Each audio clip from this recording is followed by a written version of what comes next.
अपने इष्ट देव आराध्य देव में ऐसी प्रियता हो जाए कि अपने प्राण प्यारे के विरुद्ध हम सोच भी नहीं सकते। अपने प्राण प्यारे के विरुद्ध आचरण करने की तो बात जाने दो, हम सोच भी नहीं सकते। पर ये बिना निष्ठा के मन फिसलता रहता है। जब तक गुरु प्रसाद से इष्ट निष्ठा जागरण नहीं होती, तब तक ये मन हमें विवश करके भोगों में या प्रभु के विरुद्ध आचरणों में फंसाता रहता है। चाहे जितनी कसम खाओ, तुम्हारी कसम काम नहीं करेगी। काम करती है निष्ठा। निष्ठा उसे कहते हैं चाहे प्राण चले जाएं, पर हम जो नियम लिया है उसको नहीं तोड़ सकते, उसे नियम निष्ठा कहते हैं। चाहे प्राण चले जाएं, गुरुदेव के विरुद्ध नहीं हो सकते, उनकी आज्ञा का पालन करने के लिए प्राणों को न्यौछावर कर देंगे, ये गुरु निष्ठा होती है। चाहे प्राण निकल जाएं, कभी नाम जप नहीं छूट सकता, इसे नाम निष्ठा कहते हैं। चाहे प्राणांतक कष्ट हो जाए, कभी धाम की सीमा के बाहर नहीं हो सकते, ये धाम निष्ठा होती है। ऐसे ही सेवा निष्ठा, धाम निष्ठा, नाम निष्ठा, गुरु निष्ठा, इन निष्ठाओं से ही मन को रोका जा सकता है। अन्यथा बहुत ही प्रबल और चंचल स्वभाव का मन वो विषयों में गिरा देता है। श्रीपाद प्रबोधानंद जी महाराज कह रहे हैं, नान्यद बदामि न शृणोमि न चिंतयामि। ओहो, कैसी आराध्य देव की निष्ठा है। अगर ये धारण हो जाए तो निहाल हो जाए, इसी जन्म में भगवत साक्षात्कार हो जाए। नान्यद बदामि न शृणोमि न चिंतयामि, नान्यद ब्रजामि न भजामि न चाश्रयामि, पश्यामि जागृति तथा स्वप्नेऽपि नान्यत् श्रीराधिका रति विनोद बनम भिनाहम। इसे निष्ठा कहते हैं। कह रहे हैं कि श्री किशोरी किशोरजू, इनका नाम, इनका रूप, इनकी लीला जहां प्रकाशित हो रही है, ऐसे परम पावन प्रेम प्रदान करने वाले वृंदावन का मैंने हृदय से आश्रय लिया है। इसलिए मैं प्रिया प्रीतम की चर्चा, नाम कीर्तन, धाम की महिमा, रसिकों का संग, रसिकों की चर्चा, इसके सिवा नान्यम बदामी, हमारी वाणी मौन रहेगी, कभी नहीं बोलेगी।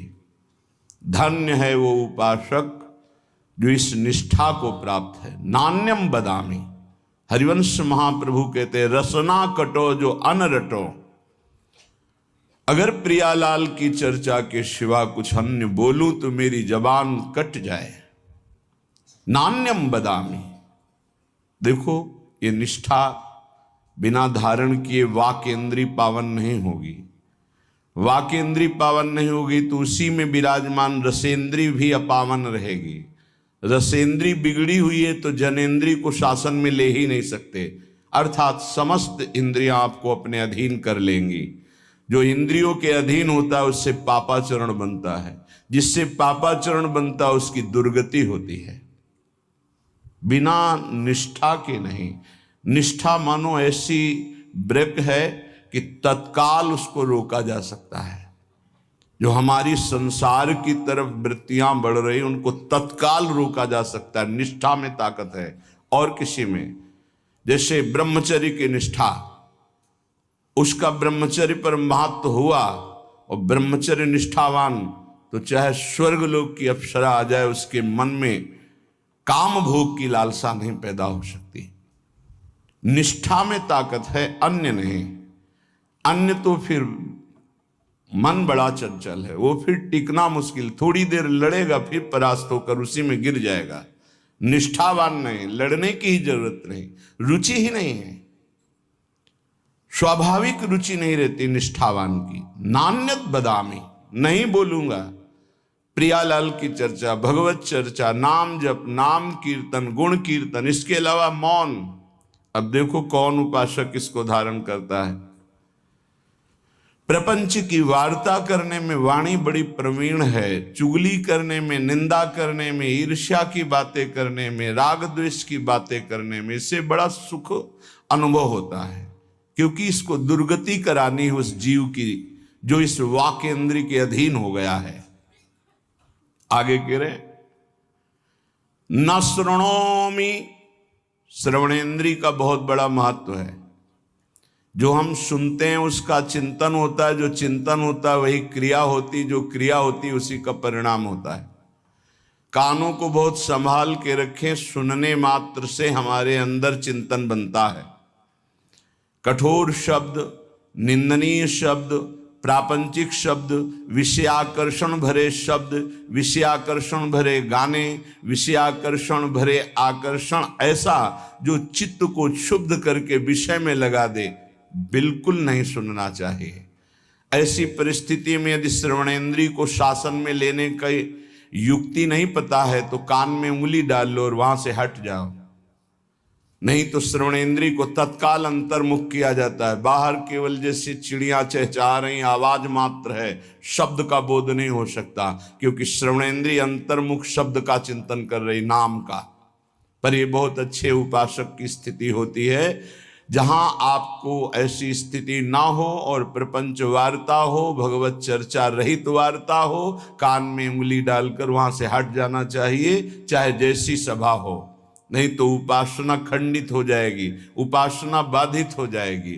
ऐसा कौन साधक करता है? जिसका लक्ष्य बन गया है भगवत प्राप्ति। अन्यथा संयोग बना तो सत्संग भी सुन लिया, संयोग बना तो कुसंग भी सुन लिया। खलऊ करें भरी पाए सुसंगु, और मिटे न मलिन स्वभाव अभंगु। दुष्ट स्वभाव के लोगों को भी कभी कभी भगवत कृपा से संत संग मिल जाता है, पर वो अपने स्वभाव के वशीभूत हुए सत्संग का लाभ न लेकर वहां भी अभिमान आदि दोषों से युक्त हृदय होने के कारण वो वंचित रहते हैं, सत्संग के प्रभाव से वंचित। खलऊ करहीं भली पाई सुसंगु, पर मिटे न स्वभाव मलिन अभंग। जो मलिन स्वभाव है वो उनका इतना कठोर हो गया है कि वो बदलना ही नहीं चाहते। तो अपने लोग तो बड़े कृपा पात्र हैं जितने सब सुन रहे हैं। तो नान्यम बदामी, वाणी से किसी की निंदा चुगली ये मत बोलो, भगवत चर्चा करो, नाम कीर्तन करो, गुण कीर्तन करो। जो संसारिक व्यवहार व्यापार की वार्ता है, पहले राधा बोलो, मध्य में राधा बोलो, बाद में राधा बोलो और उसको समर्पित कर दो, भजन बन जाएगा, महान सुख प्राप्ति का वो कर्म बन जाएगा, वो योग हो जाएगा। आगे कह रहे हैं न चिंतयामी, तो जो हम देखते हैं, सुनते हैं, बोलते हैं, इसका चिंतन होता है। इसलिए 3 बातों को कहा है, रसना कटो जो अनरटो, निरख अन फुटो नयन, श्रवण फुटो जो अन सुनो श्री राधा जस बैन। अगर किशोरी जी का जस नहीं है तो हम बोलेंगे नहीं, सुनेंगे नहीं, देखेंगे नहीं, क्योंकि जो बोला जाता है, सुना जाता है, देखा जाता है तो उसका चिंतन होता है। तो न चिंतयामी, अगर चिंतन ठीक करना है, चिंतन से भगवत प्राप्ति होती है। अनन्य चेता सततम यो माम स्मृति नित्यशः तस्याहम सुलभा पार्थ नित्ययुक्तस्य योगिना। भगवान अनन्य चिंतन वाले को कहते हैं मैं उसे सुलभ हो जाता हूं, मैं स्वयं सुलभ हो जाता हूं। पर चिंतन करना बहुत कठिन बात है। बाहरी साधनाएं भगवत प्राप्ति की ऐसा कर भी सकता है कोई पुण्यात्मा, पर भगवत चिंतन निरंतर होना ये कोई महात्मा ही कर सकता है। महात्मा गृहस्थ में भी होते हैं, विरक्त में भी होते हैं। महात्मा एक स्थिति का नाम है, भेष का नहीं। अगर वेश है, स्थिति नहीं, तो महात्मा नहीं। भेष नहीं है, स्थिति है, तो महात्मा है। वो महात्मा है जो वाणी के द्वारा सत्य और मृदु और हितकर भगवत चर्चा, नेत्र के द्वारा सर्वत्र भगवत भाव से दर्शन, श्रवणेन्द्रिय के द्वारा सर्वत्र जो वाणी है वो भगवत स्वरूप है, शब्द ब्रह्म में है, ऐसा मानकर उदासीन हो गया है, केवल भगवत चर्चा सुनता है, नाम कीर्तन सुनता है, भगवत भाव से युक्त जो महान पुरुष है उनके चरित्रों को सुनता है, जो व्यवहार की वार्ता करता है वो भगवत समर्पित नाम युक्त। अब उसका चिंतन अनन्य बनता है। जिसका अनन्य चिंतन बनता है उसकी पूरी जिम्मेवारी श्री भगवान ले लेते हैं। प्राप्ति जो भी तुम्हारा ऐश्वर्य वैभव भगवत सामग्री है उसकी रक्षा करना, और जो अप्राप्त की प्राप्ति कराना है वो जिम्मेवारी श्री भगवान ले लेते हैं। अनन्यस चिंतयन्तो माम ये जनाः पर्युपासते तेषाम नित्याभियुक्तानाम योगक्षेमम वहाम्यहम। मैं उसके योगक्षेम का स्वयं भान करता हूं जो मेरा अनन्य चिंतन करता है। अनन्य चिंतन वही कर सकता है जिसकी वाणी पवित्र, श्रवणेन्द्रिय पवित्र, नेत्रेंद्रिय पवित्र। तो न चिंतयामि, इसके विरुद्ध हमारा कभी चिंतन नहीं होगा। चिंतन कहते हैं जो अंदर ही अंदर चलता रहता है, वो भगवत चिंतन, वो भगवत प्राप्ति कराता है। बाहरी साधनों का फल है अंदर का चिंतन, निरंतर अपने आराध्य देव का होने लगना।